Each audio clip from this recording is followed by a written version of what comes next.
Hello, everyone, and welcome to the Ideas Hive. My name is Kristen Anderson. I am the branch manager of Ideas for Us, and I'm super excited to welcome you to our Hive today. We've got an awesome presentation from Jessica Wright for Eco Preserve talking about the waste problem in our community. But it's also a special Hive because it's our Earth Month, and all month long we're going to be celebrating Earth Day, extending it to an entire month of celebration. So please stick around for the end of the Hive. We're going to be talking about all of our awesome projects and programs we have coming up for the rest of the month. But before we get started, I want to talk a little bit about Ideas for Us and what we do in the community. So if you aren't familiar with Ideas for Us, our mission is to develop, fund, and scale solutions that solve the world's most pressing environmental and social challenges.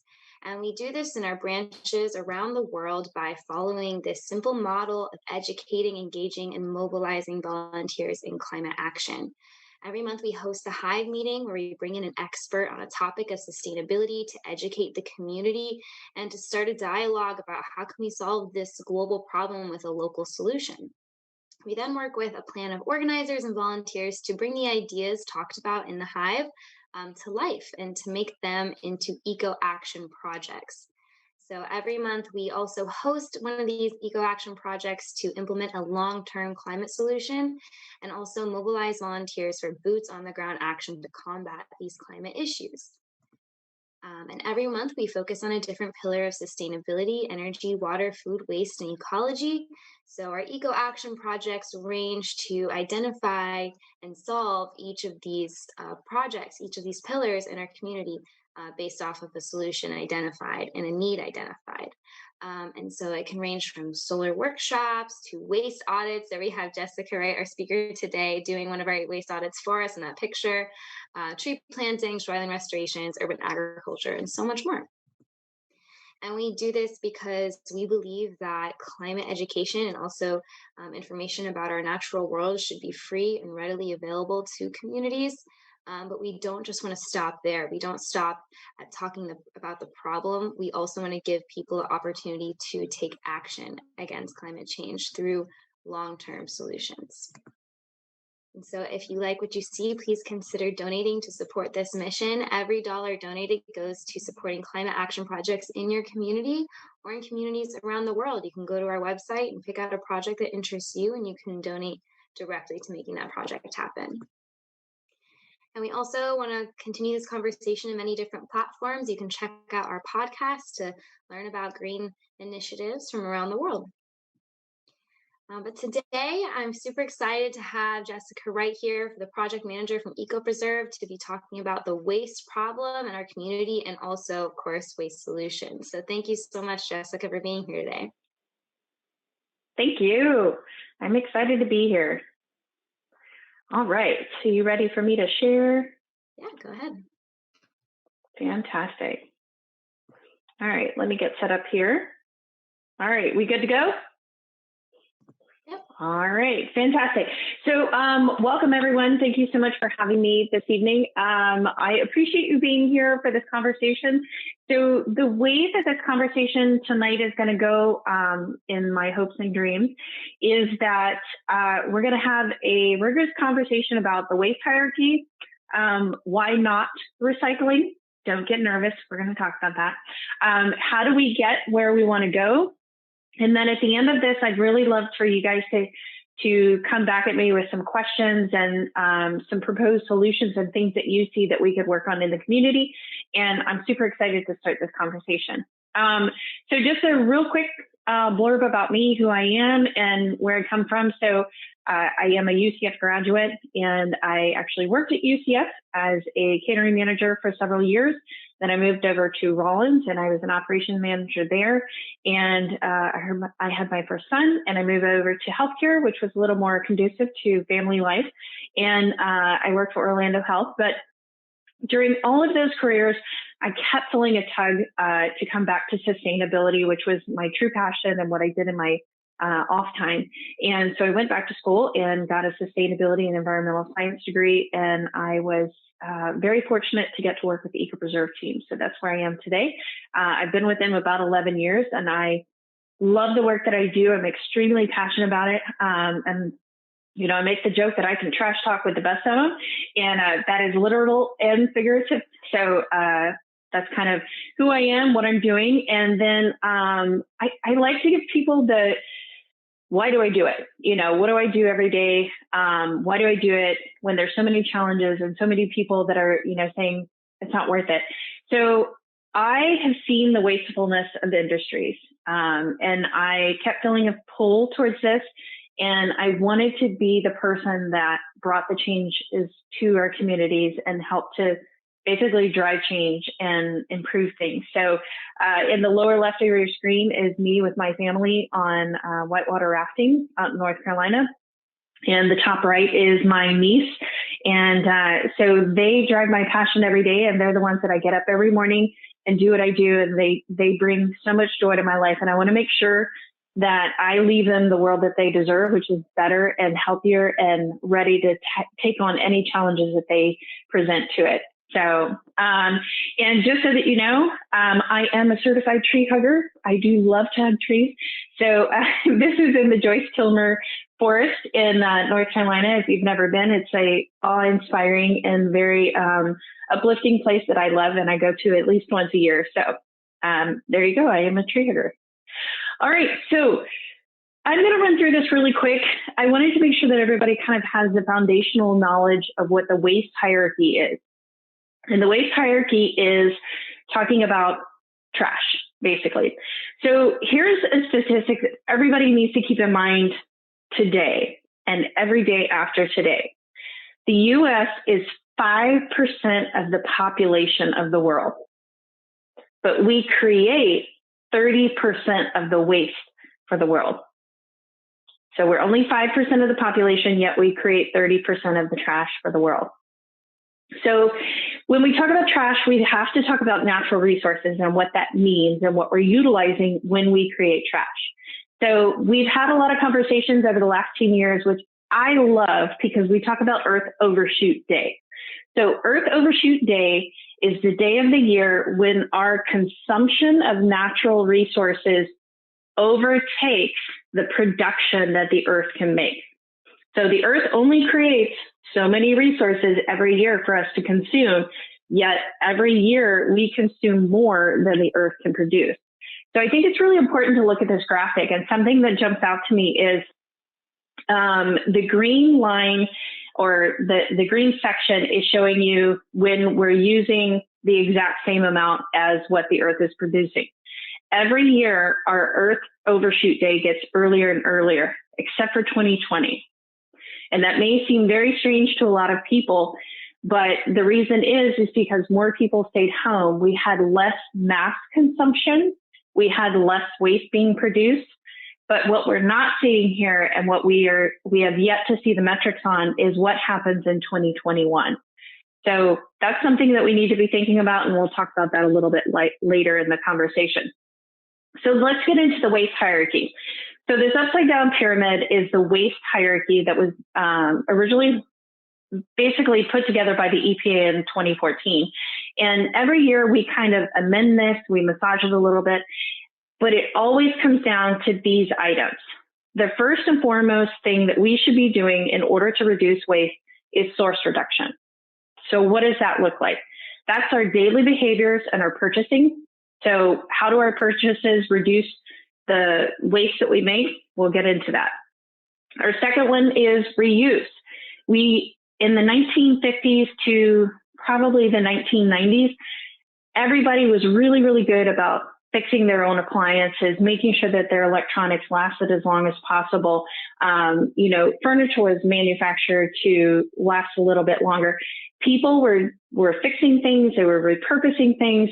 And then we got into basically a trash monopoly where we now buy items and, it only costs, $2.25. I can just throw it out tomorrow. It's not a big deal. So that has created additional waste. So we need to go back to the repair, repurpose, and donations. So the third part is recycle. And notice that before we ever get to recycle, we're talking about source reduction, reuse, and then recycle. Recycle is third on the list. Yet anytime you talk with the community or you talk with someone about reducing waste, their first and foremost thing that they mention is recycling. And we'll come back to that. So recycling is your home recycling program, your compost programs, things of that sort. And then resource recovery is talking about waste to energy. So that could be anaerobic digestion. That could be a waste to energy facility like Covanta in Central Florida. So any of those that take whatever's left, what we haven't been able to reuse, reduce, or recycle, and taking as much energy as possible from those resources. And then finally, the last thing, the last resort should be the landfill. So now that we've talked about that, kind of the source reduction, the reuse, recycle, recovery, and then dispose. So now let's look at what our consumption society is. So this is called a linear economy. You've probably heard it, called the take, make, waste economy. And what that is, we take natural resources, we make different products and things of that sort. When we're done with that product, we throw it in the landfill. So this is called a linear economy. What we want to do is we want to go from that linear economy to a reuse economy, but our final goal is a circular economy.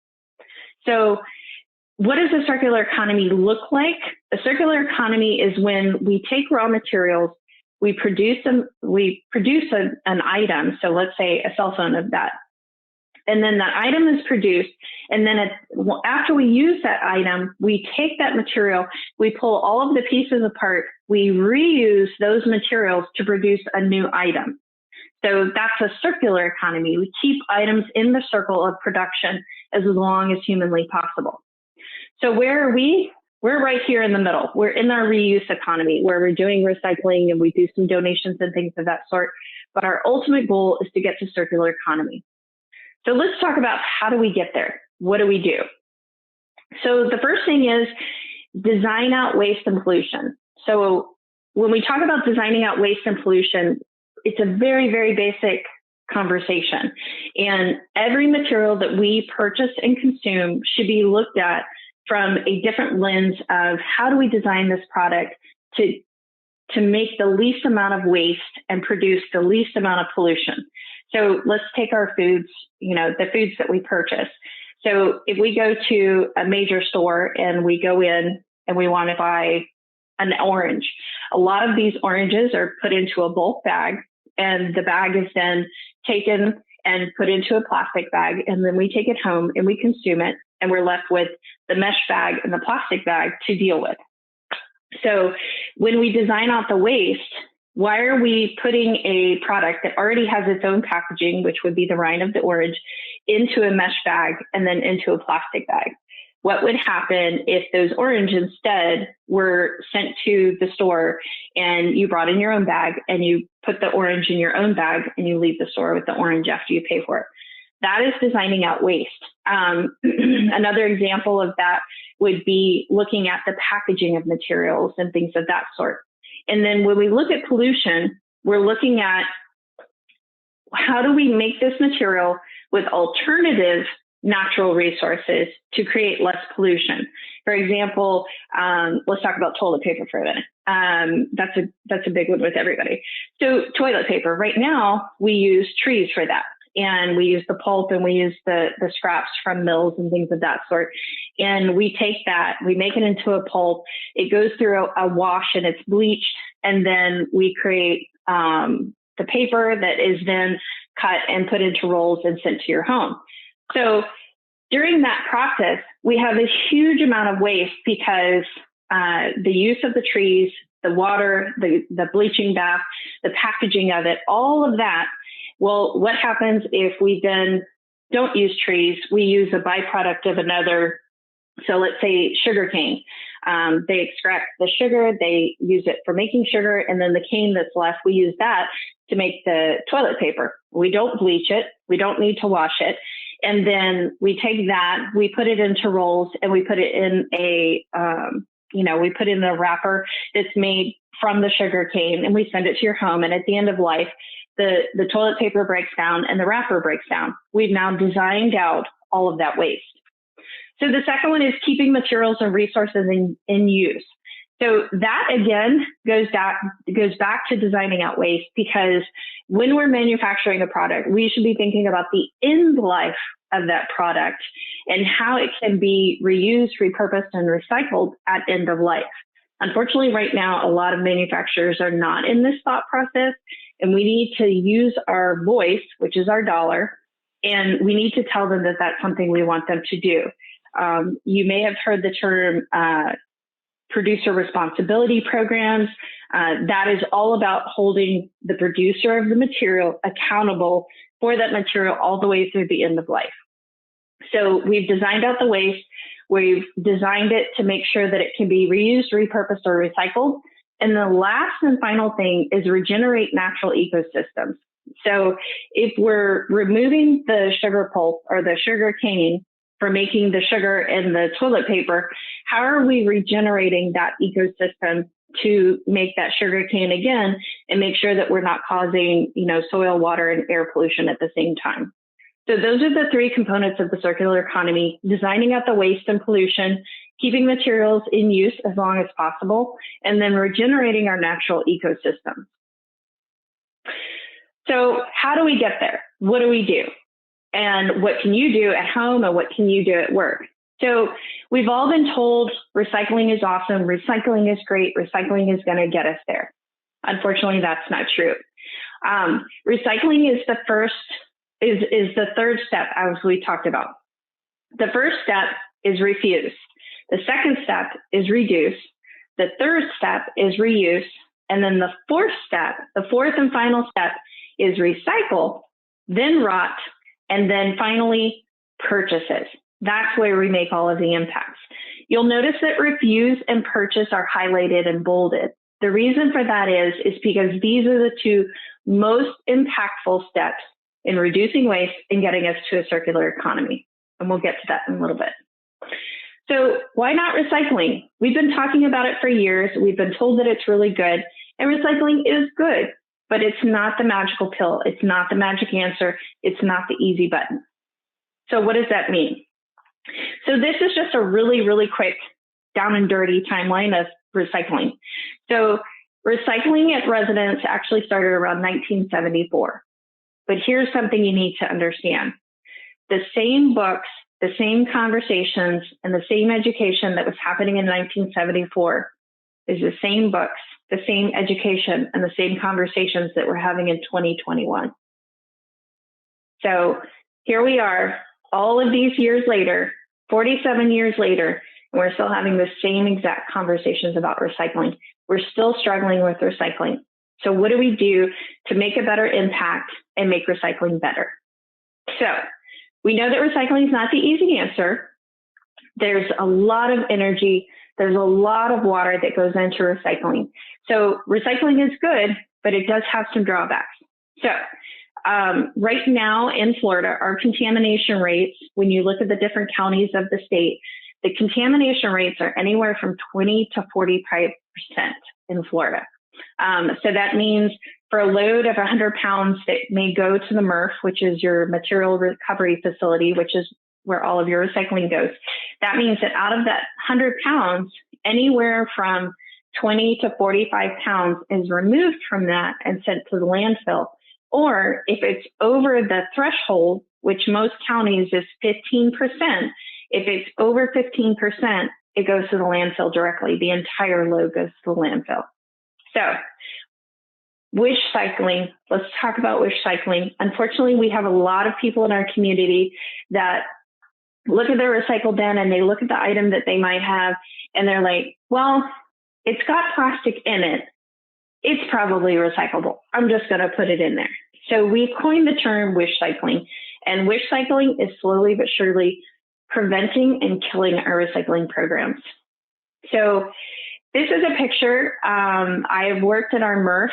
Again, that's the material recovery facility where all of our recycling goes.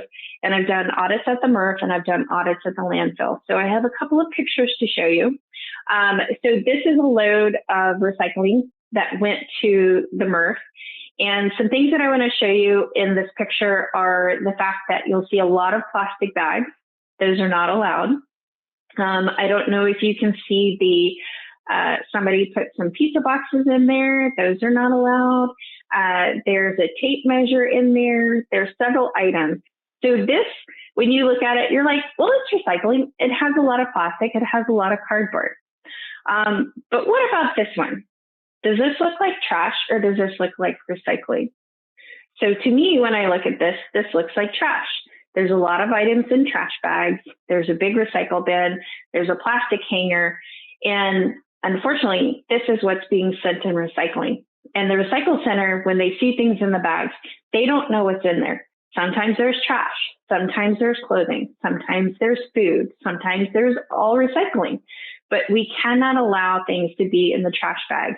And we shouldn't be sending things like wire shelves or hangers or things like that that are not recyclable. So this is another picture of something that was sent to the MRF. Again, when you look at it, you start saying, well, there's a milk carton and there's some, aluminum cans and some plastic bottles. But the tanglers in here, these wire conduits that are in there, those are really dangerous. And we're going to talk about that in just a minute. But again, a lot of trash mixed in with our recycling. And this third and final, or this last one, is a picture of just, people send the strangest things. So in this, and unfortunately, you can't really see it very well, but in the middle of the screen is a lamp that's hidden under the cloth bag. And then off to the left-hand side is a hood vent from a stove. And I think there's also a kitchen sink in here. So we're getting a lot of miscellaneous stuff at the recycling center.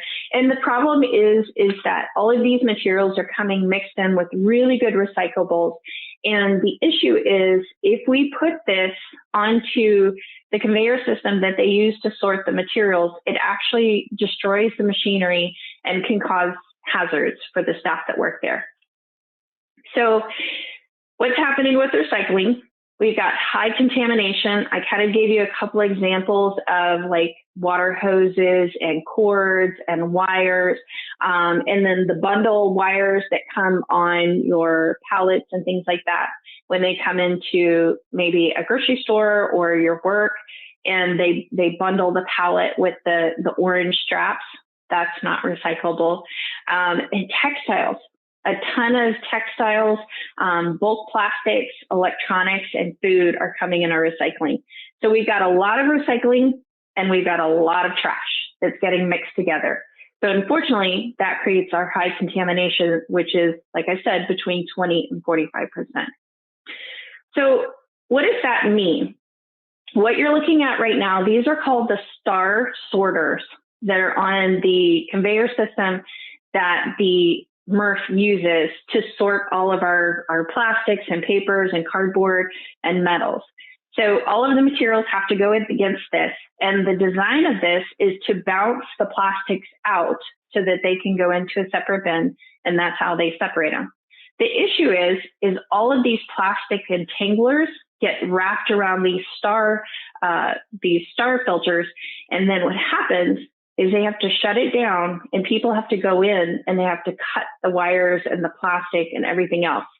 So my question is, would you want your loved one, your brother, your sister, your dad, or someone climbing into this machine, which is extraordinarily dangerous, and having to cut away the electrical cords, the water hoses, the plastic bags, and things of that sort that are being sent to the recycling center? It's incredibly dangerous, and I wouldn't want my loved one to have to get in there and do that.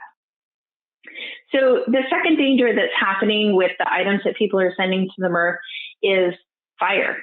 Unfortunately, a year and a half ago, our Tampa MRF had a huge fire, and I've seen the video. I'm not at liberty to share it with you, unfortunately. But so overnight, what happens is they shut down the sorting facility, and items are sitting in large piles waiting to be sorted.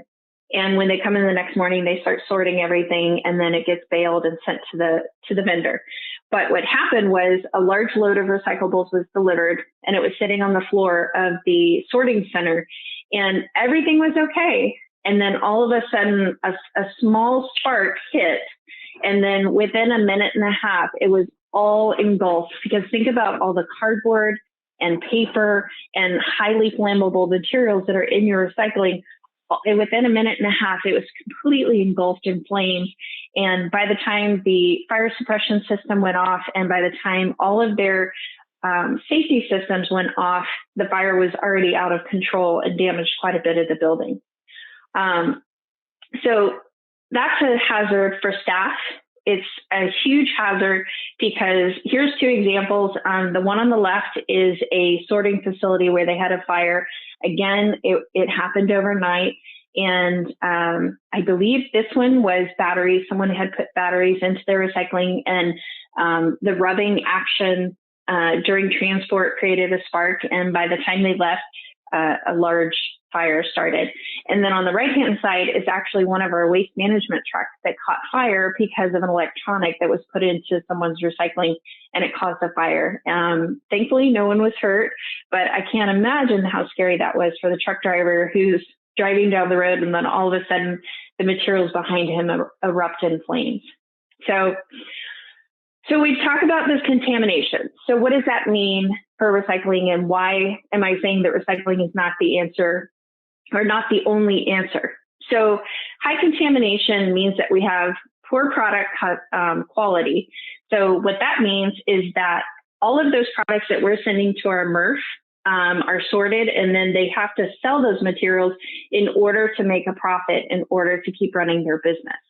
But when we're sending poor quality materials, they have poor quality materials to sell, which drives down the commodity market. And we all know what happened with China, where they said, we're not going to take any more of your dirty recycling. And so we're having a hard time selling recyclables. And then the recyclables that we get are really, really low quality. So poor quality, poor commodity market prices, and then operational costs are really, really high because of contamination, which means that our recycling business, unfortunately, is bleeding money on a daily basis. So what do we do? I put this in because I know that's a lot of doom and gloom that I just shared with you. So I wanted to put a little levity into the conversation with RedNet Recycling. So what do we do? Like, we're only one person. So how do we impact change from where we are today? My first question would be, do you recycle? Do you recycle at home? Do you recycle at work? And once you think about those things, do you buy recycled content items? So if I'm recycling paper at my house, that means that I need to support that program by buying recycled content materials. Because as we talked about with the way that recycling works is we need to send them good stuff so that they can sell it, so that that can be made into new stuff. And then I need to buy the new stuff so that I support the program. And that's how we get our circular economy, because I'm purchasing the materials that are supporting that circular economy. So when we're recycling at home, when we're recycling at work, we need to make sure that we're supporting the mission and values that we're putting forth to the community, which is buying recycled content materials. So when we talk about recycling and we talk about that it's not the only answer, this is one of the things that I want you to understand is that when we're looking at this from an operational standpoint, from cities or counties, when you're hearing that cities or counties are getting rid of recycling, this is what they're looking at. The landfill is cheaper, it's faster, they don't have to pay as much labor, and recycling is expensive, it's dangerous, and it appears to them that no one cares. We know differently, we know that people care, but they're not showing it by putting the right materials in recycling. So my next challenge to you is, how are we going to take on the challenge of being the change? So we've talked about those different steps, that recycling is not the only answer, that the first thing we have to do is refuse, reduce, reuse, recycle, rot, and then purchases. So let's go through this really quick. And I just want to talk about a couple of, behavior and options for you to think about when we think about these different steps, the refuse, the reuse, reduce, recycle, and rot. So the first one is refuse. be your own advocate. That is one of the biggest things that we can do. Bring your own utensils and vessel when you go to a restaurant or a sporting event or something of that sort.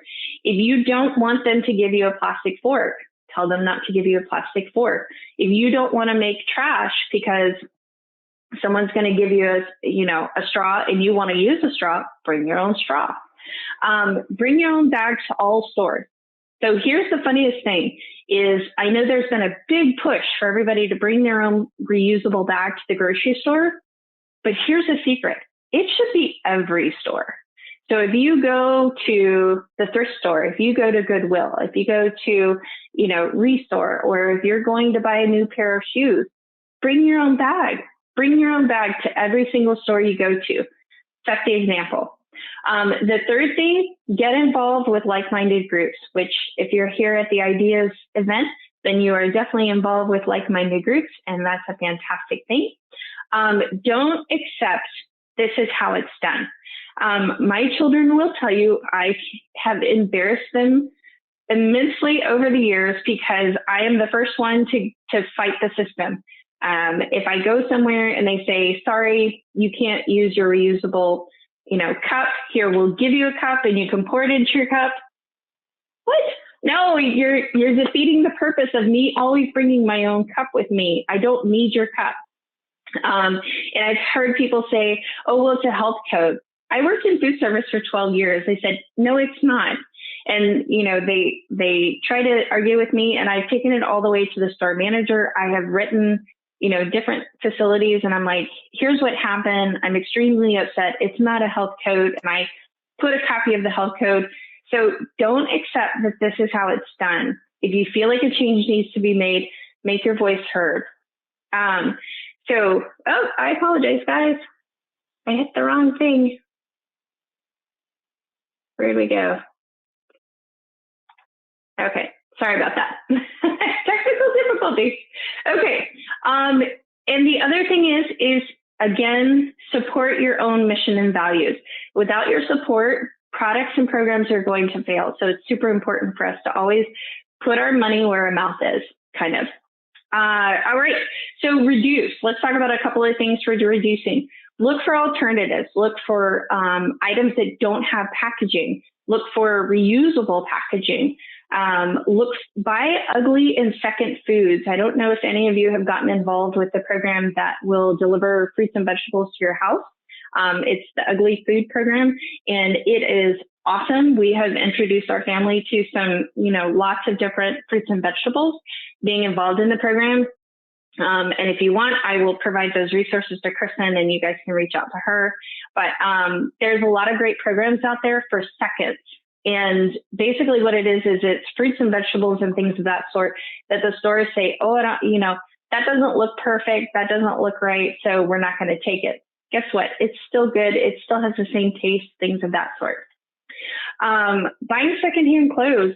I've got so many people on my team that we've had this discussion of, we are extraordinarily fortunate that we have a lot of secondhand clothes stores in our area, and they've got some really good stuff, and it's a lot of fun.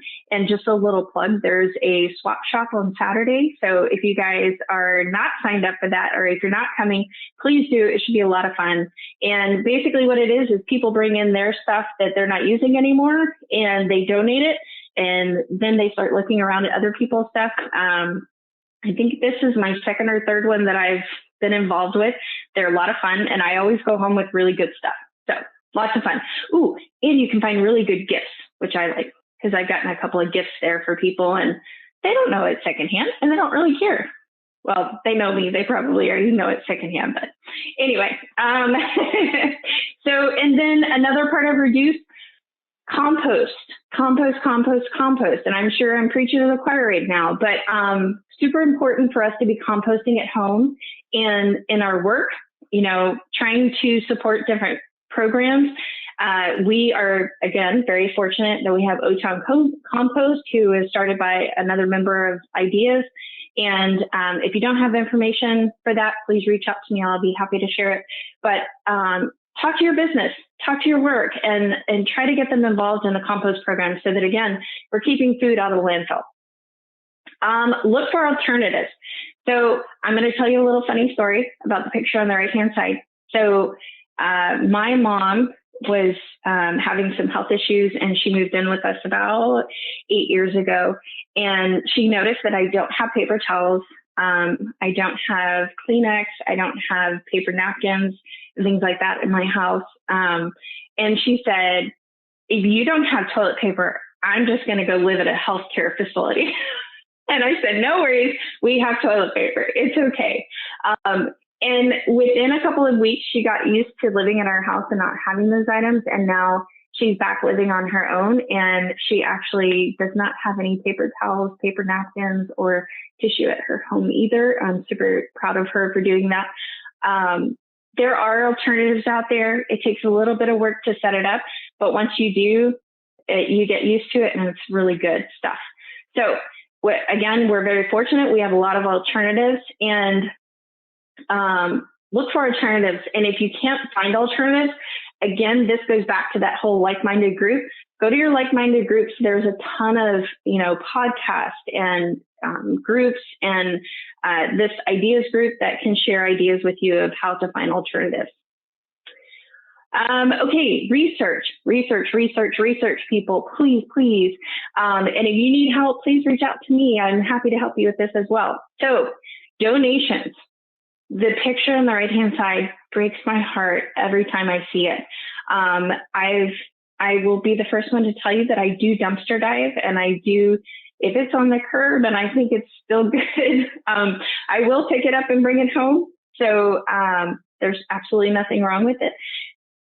Please donate materials when you're done with them. If it is still good to use, please donate it, and make sure that you support those programs by, making donations and purchasing items through that.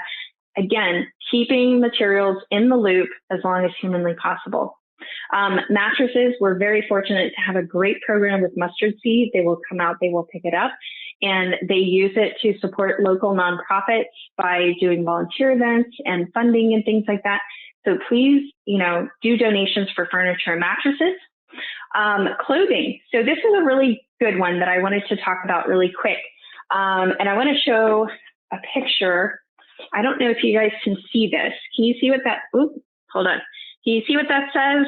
I hate this. There we go. Okay. So the box says Orphan Socks, Nasty Old Cloth and Rags. I'm not going to show you what's inside because there are some old underwear and things like that. But so my kids are infamous for wearing their socks around the house, and then they got holes in them. And I sew them up until they're just like completely just trash, absolute trash. And I'm like, what do I do with these things? I only need so many dusting cloths. Well, I found this great company. It's called American Textile Recycling Service. And I now keep this box in my laundry room because I do get Orphan Socks. I don't know what gremlin eats the socks out of my dryer. But we have Orphan Socks, and we have, kids grow out of underwear and things like that, or it gets holey. And I'm like, what do I do with these textiles? So American Textile Recycling Company is fantastic because what they do is they actually take the materials, they take clothing, they take shoes, they take, like old socks, old undies, old slips, things of that sort, and they grind it down and they use it for insulation for homes. So pretty cool stuff. So any unusable textiles that you're like, what do I do with this? Don't put it in recycling and don't send it to the landfill. Give it to ATRS. If you get to ATRS website, they show you a map of where some of their bins are. I can tell you pretty much every Lowe's that I've ever been to has one of their bins in the parking lot. So just something to think about. And then lastly, if you don't know about the Bra Fairy, she is this phenomenal woman who was cleaning out her lingerie drawer one day and said, what do I do with all these old bras that, don't fit me anymore, but they're still pretty, they're still good. So she started a nonprofit, and it is called, oh shoot, they just left my brain. Hang on, it'll come to me 1 second. So it's called Free the Girls. And what you do is you collect all your bras and you put them in a box and you mail them to her. And she collects these bras and sanitary napkins and things of that sort. And she puts together dignity packages for homeless and for other third world countries. But she does a lot of work locally, and she does all of these dignity packages and she sends them out. So get with your girlfriends, put a package together, send it off. And again, you're giving it a second life. We're keeping it in the cycle as long as we can. So we talked about refuse, reduce, reuse, recycle. I'm not going to talk much about rot because most of you are already very well acquainted with that. And if you're not, talk to the fleet farming crew because they're the experts. So let's talk about the last one, purchasing. So support your mission. And the best way that you can support your mission is through every dollar that you spend. Support recycled content. If you're not buying it, if you are putting things in recycling, but you are not buying recycled content, that means that your recycling is now trash, which is something really, really important for people to realize, that if we don't support the programs that we want to have, then they're going to fail. Support your local businesses. That's super important. These are your neighbors. And we need to make sure that we're supporting local businesses because it reduces the environmental impact of the purchases that you make, whether it be a bakery, a candle shop, a butcher. Oh, I just made it really funny. Sorry. Anyway, but support local businesses, super important. And then support circular economy. Buy items that are recycled content, buy items that can be reused or repurposed. And finally, without your support, products and programs are going to fail. So it's super important for us to make sure that we're supporting those programs and we're putting all of our energy and our dollars to make them succeed. Okay, so passion has led us here. I'm super excited about the future, and I feel like we can all learn from one another. And I'm hoping that you guys have some questions and things that you want to talk about. So fire them. Awesome. Thank you so much. It's so great to hear that you yourself are hopeful for the future. You gave us a bunch of solutions and options for how to move forward, because obviously this is a big problem, but it goes without saying that there's things that every individual can do. And, waste is one of those things that is the most encouraging as an individual, because you as one person can reduce so much waste. As one person, hundreds of pounds a year, just by being conscientious. So thank you so much for all of that. So I have a few questions myself, and also to the audience, please put your questions in the comments and we can go ahead and ask them. My first one's just a small one that I've been curious about lately. What's the deal with the labels on recycling? When do you know if you need to remove them? Do you always need to remove them? Do you know? So you don't need to remove them. So I will tell you, I don't have a single thing in my office that is recyclable right now. Sorry. But so majority of the programs, so glass, plastic, and metal, the programs that they have, you don't have to remove the labels because they've actually made that part of their recycling program is a process to remove the label for you. So you're good to go. Okay, but does it make it easier for them? Does it make any difference at all? Not really. Okay. No. So, and I do want to share one quick thing. Hang on. I'll come back. So I've had this question a couple of times, and I don't think, I do have one in my kit. Okay. So I've gotten this question a couple of times. So people ask me, this is one of my kid kits that we talk about, bringing your lunch to school. Anyway, so people ask me all the time, this lid that's on top, do I take it off or do I leave it on? So here's the answer to the question. You can leave it on, or you can take it off. It's completely up to you. But we were talking about the staff that works at the MRF. So one thing that I think every 3 or 4 year old boy learns early on in his life is that if I take this water bottle that's empty and I set it on the ground and I stomp on it really hard, what happens to this lid is it shoots out and it's a little projectile that hits whatever is in the path. So one thing that I've always told people is if you could take that lid off and just put it in the recycling bin with it, that would be fantastic because it prevents that lid from being a projectile at the MRF and possibly harming the staff that works there. So. Awesome. Yeah, that's super important. And all the other recycling tips are obviously really important to remember so that things do get recycled. And, contaminants is huge, like cleaning out your recycling before you recycle it. And kind of going off of that, talking about the recycling systems that are in place and how you mentioned that it's the same systems that or you said the same educational material that we've had for years. But in regards to the recycling facilities, are there any efforts to make it more efficient in the sense of how it's processing through waste? Because it seems like it's almost made to get tangled by bags. So is there any efforts to update our recycling systems? So I will tell you that they've tried a lot of different designs. And one of the biggest issues is the plastics with the plastic bags. So that's a big one. And the tanglers. They have not been able to come up with a system that does not get tangled and create an issue where they have to actually shut the system down and cut things out. And the reason being is because if it's on a conveyor belt and it's going down the conveyor belt, so they have a lot of different advances that we've made over the past few years. So it used to be that everything was on a big conveyor belt and people were picking it and everything was done by hand. Now we've got it to where it's about 60-40, where 60% of it is machines and 40% of it is a quality control at the end of it by people. But the mechanical part of it, there will always be gears and things like that are going to be that mandate that we have to have tanglers and things like that. So we have made advances in that they've created I don't know if you've ever heard about it, but it's a air sorter.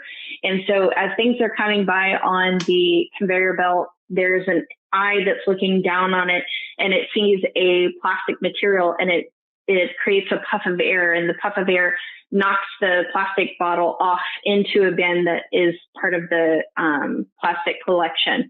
And then it might see a piece of cardboard and it might cuff it to the left-hand side to go into the cardboard recycling. We've got robots that are, I'm trying to remember who just activated theirs. I think Atlanta just activated their robots, which are doing the hand sorting. So one robot is pulling all of the plastic, one robot is pulling all of the cardboard and things of that sort. So we're making advances, but unfortunately the tanglers, I think, will be an issue until we figure out, how do we levitate the materials through? Who knows? Yes. Maybe we'll get there. Well, that's really interesting, thinking about how AI might be a really big game changer for the recycling process. That, because I was thinking we could just get people to go out and sort it so that the machine doesn't shut down and it's not so much of a hazard, but that's so much time, not a great job. So AI really could be the solution. Yes. Awesome. Well, moving away a little bit from recycling, because that's the third R for a reason. I always say that, it's the last resort almost. But kind of going back to the circular economy idea, do you think it's a realistic possibility for individual communities to move towards circular economies?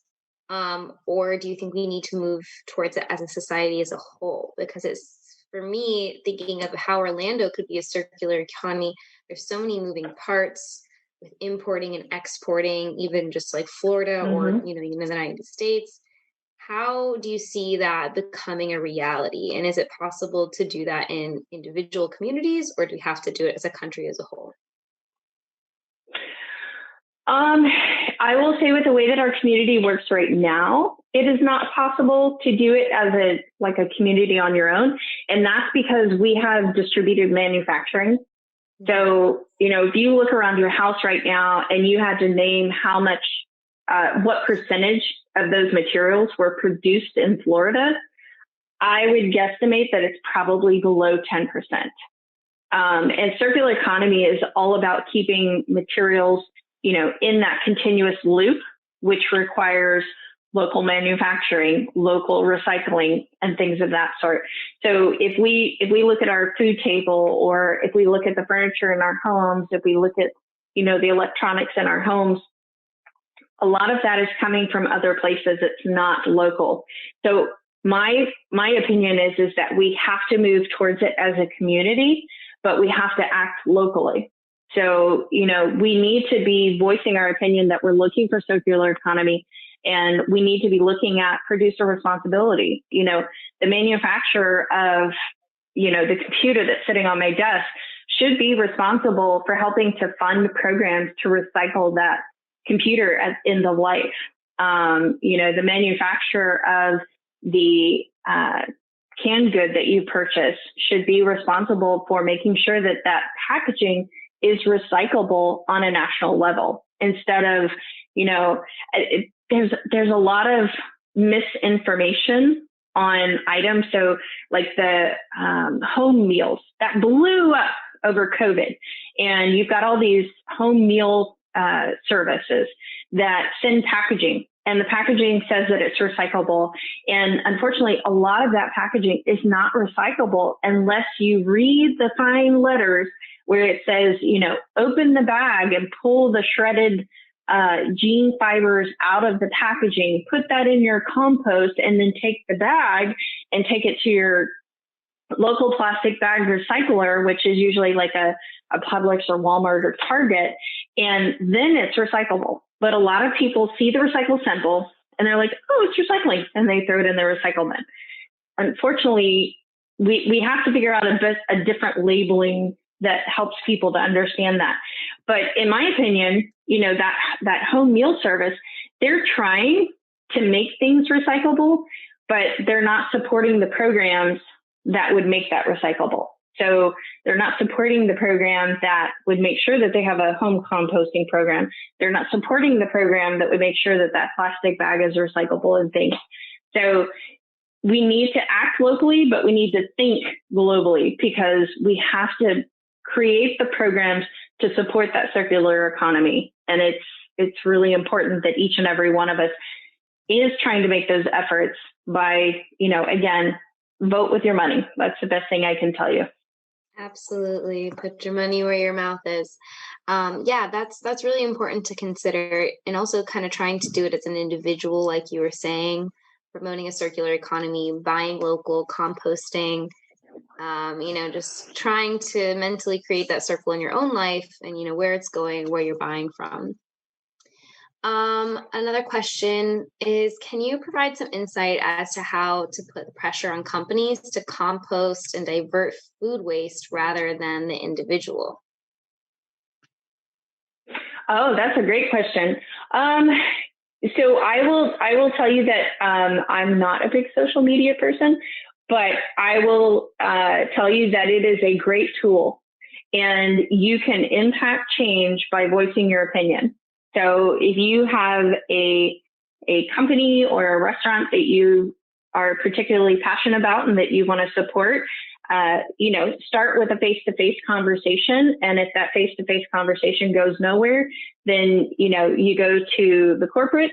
And if corporate doesn't work, then I would say go to social media and try to have constructive feedback. Don't make it, a raging bull situation. Just state your points of why you want them to do this and how it's impactful to the community, and keep pushing. It's super important. Yeah, absolutely. And it can feel awkward to have those conversations when you are at the store and you're like, hey, do you have this not wrapped in plastic? It may feel awkward at the time, but you planted that seed into whatever grocery store employee's head, and they're going to be thinking about how you're thinking about it and how they can think about it too.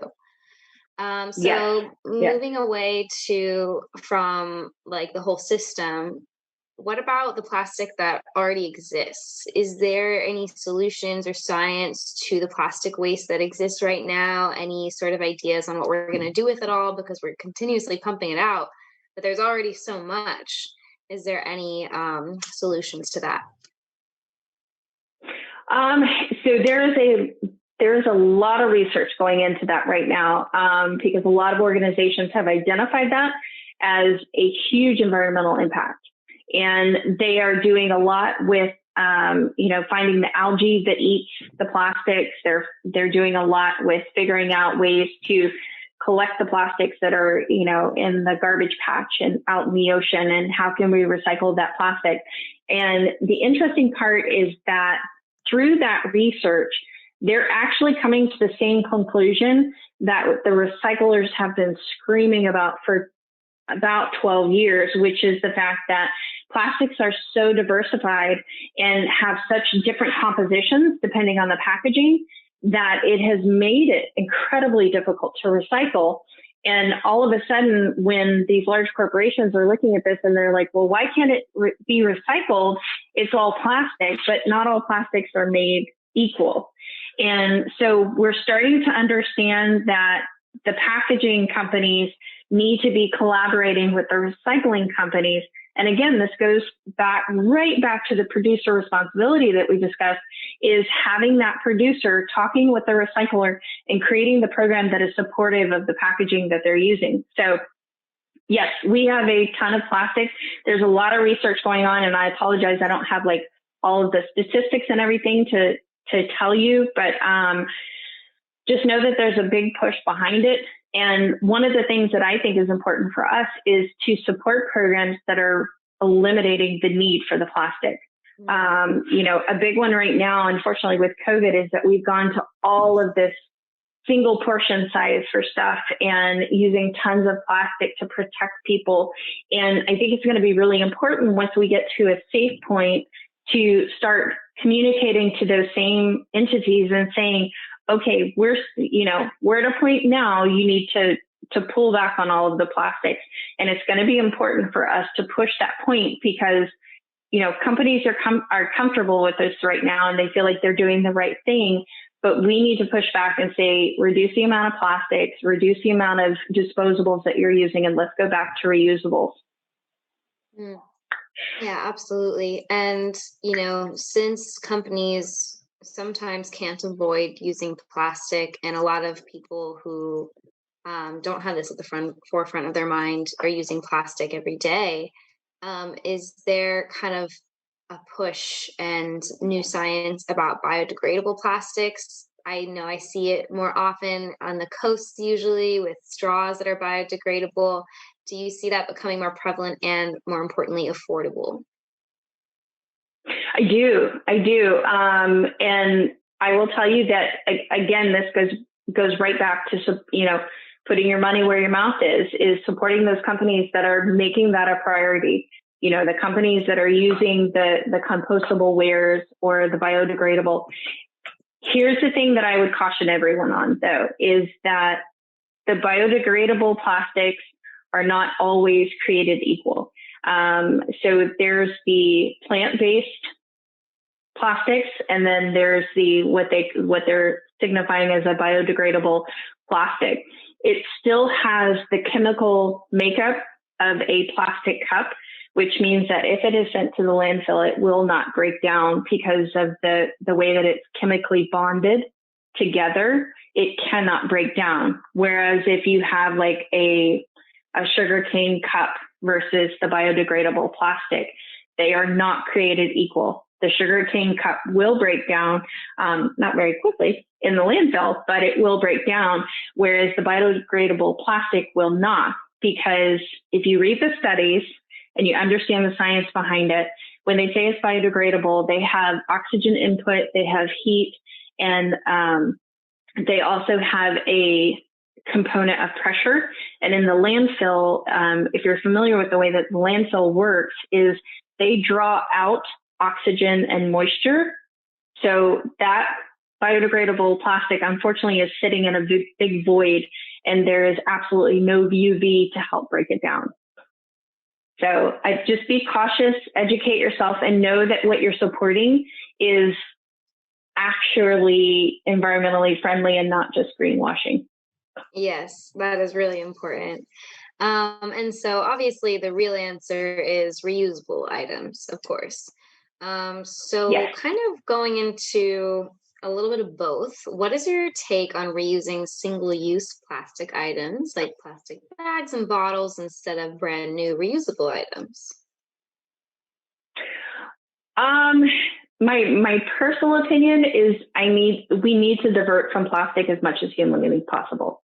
Like I understand that a lot of times when I have conversations with people about, take a reusable bag to the store and they're like, oh, but I reuse my plastic bags to pick up my dog's poop, or I use it as a trash can liner, or I use it for this purpose or the other. I can almost 100% guarantee you that if I went to that person's house, they have the closet, they have a drawer, they have a cabinet that has a busload of plastic bags, because there is no way they are using them all for that purpose. And at the end of the day, that plastic is still being used. That plastic is still in the landfill. And every time we support plastics, we are supporting the manufacturing of plastic. So the more we divert away from plastics, the less support they have, and the more we're driving the change to find alternative materials from plastic. Is that an adequate answer for that? Oh, for sure, for sure. So really, Okay. when you can, just refuse it completely. Yes. So Yes. kind of moving the conversation a little bit towards local sustainability and recycling. Do you have insight as to how much is actually being recycled in Orange County? Do we depend too much on selling recycling off to China? I know that reduced recently. So like, where are we at as far as recycling goes in our community? So in our community, there's quite a bit that's going to the landfill, but the reason for that is because of the high amount of contamination. The loads that are clean that are going to the MRF, right now, plastics 1 and 2 are easily sold. Cardboard is easily recycled. Paper is recycled. Those 4 items are doing phenomenal, and they're doing really well. So that's plastic 1 and 2, cardboard, and paper are doing really well. The other materials that, the glass, the plastics 3 through 7, it's really, really challenging to find markets for those. So they are, a lot of times, the plastics 3 through 7 are getting bundled, and they're sitting until a certain manufacturer says, hey, I need some junk plastic to shred and create this material or that. And that's what they're doing with 3 through 7. But 1 and 2 are being sold pretty quickly to the local commodity markets. Metals, as long as it's a clean metal and it's good to go, that's easily recycled. Aluminum is doing great. In fact, most of the bottled beverages companies are screaming that they need aluminum. So that's doing really well. But like I said, 3 through 7 is really challenging, and glass is very challenging as well, because there's not a very good market for recycled glass here in our community, actually in the Florida market. So they're still struggling with that, but they're working on it on a continuous basis. And I know that they have a team that is working right now to create like a 10-year visionary plan for increasing those commodity markets and figuring out ways to support the programs that will enable them to recycle like plastics 3 through 7 and glass and stuff. Awesome. That's great insight. So everybody, when you're deciding between your beverages at the grocery store, pick the aluminum cans versus the glass bottles. I was really surprised to hear that. That's something I think kind of went under the radar, but it was such an easy switch because usually most beverages have in both options. So yes, consider that, folks. Yes.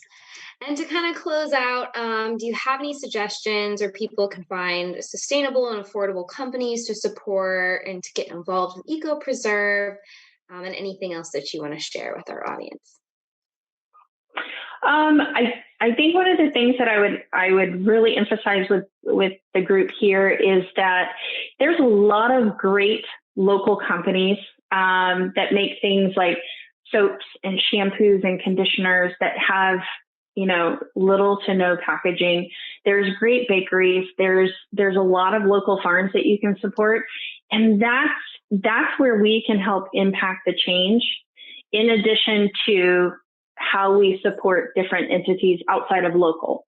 So when we're purchasing, say an appliance for our home or something like that, do your research, find out, what programs are they supporting and what is their warranty and things of that sort.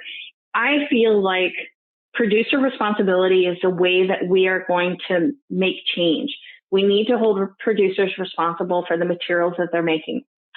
A lot of emphasis has been put on, the consumer and said, oh, well, you need to recycle and you need to donate that. You need to do this, which, is everything that we just talked about. But we also need to put the onus back on the manufacturer. And we need to hold them responsible for what they're doing, for the environmental impact of soil, water, and air, and for the material at the end of life. So support local, super, super important for us to do. And then the other thing would be make sure that your purchases count. Every time you make a purchase, it makes a difference. Great. Thank you so much, Jessica. This was awesome. You're welcome. Another slide for your information. Awesome. Yes. I do. Yes. So feel free to reach out if you guys have any questions, or if you're just like, hey, I want to get involved in that program you mentioned. I'm a big supporter of all of them. And I do my research before I support a company or an organization. So if I recommend it to you, I would emphasize to you, research them as well. It's super important for us to hold people accountable for what they're doing. Absolutely. And thank you so much. This was really insightful. You're and welcome. Hopefully we can all make a difference in our own purchases. So now I'm going to talk a little about what we have coming up and the programming of Ideas for Us for Earth Month. Tomorrow we have a senior climate activist panel here on Zoom, so definitely check it out. We're going to be hearing from people who have been in the movement for several years and can gain insight and inspiration from what they have learned over the years. On Saturday, we have a swap shop. As Jessica mentioned, you can come and bring old clothes and pick out some new clothes, relatively new, that other people are getting rid of. So please come out, clean out your closet, bring some clothes that aren't in too bad of shape, because afterwards we are going to be donating it to Out of the Closet, the thrift store. But if you don't have any clothes to donate, you can still come by and browse. And, we want to create a space for community to get together now that people are getting vaccinated. But please still wear a mask, and we will be socially distancing because it is going to be outside as well. We have an Organizing for Action seminar and live Q&A with our international branches. So if you're interested in kind of connecting with some leaders around the world and hearing from our CEO about how to organize in your community, please sign up for that. It's going to be on April 15th from 9 a.m. to 12 p.m. on Zoom. And we have a do-it-yourself sustainable product workshop on April 20th out of Park Covenant Church, where you can come and make your own detergents, soaps, body supplies, and cleaning sprays. So I definitely recommend coming out to that and bringing your own bottles. This is a great opportunity to upcycle and reuse. We'll have the products for you to bulk make these items. We're asking a $5 donation. It's requested, not required. So please consider coming out to that. There's also the sign up on our Facebook. On Earth Day, we are having two events. We're going to have a cleanup in the morning in Orlando. It's not up yet because the location is yet to be determined. And in the evening, we're going to be doing a social at a la carte. So please come out and connect with fellow environmentalists. Of course, masks and social distancing required, but we definitely want to create a space for us to come together and celebrate our planet together, and also celebrate all the amazing activists that are doing this work to help our planet. And on Arbor Day, we're celebrating with a tree planting with Orange County Parks Department and in partnership with Commissioner Wilson. So please come out to that. We have signups available. We'll be planting 51 trees in honor of 51 years of Earth Day. So lots of stuff going on. There's a lot more events to see too. So please check out other organizations that are doing this work in the community. And it's a great time to get involved because there's so much to be done. And we are a part of that action. We would love to invite you all to be a part of it too. So thank you all so much for coming out today. And I'll see you next time.